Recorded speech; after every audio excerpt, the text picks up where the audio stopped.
የአፋብን ድርጅት የውስጥ መከፋፈሉ እያየለ መምጣቱ ተነግሯል።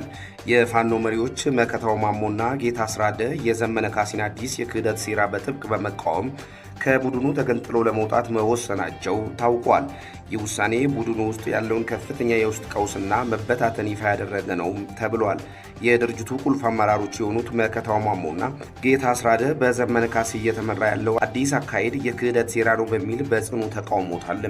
በዚህም የውስጥ ክፍፍልና ሴራ ሁለቱ አመራሮች የዘመነ ካሴን አካሄድ አንቀበልም በማለት ከቡድኑ ሙሉ በሙሉ ተገንጥለው ለመውጣት የመጨረሻ ውሳኔ ላይ መድረሳቸውን ተሰምቷል።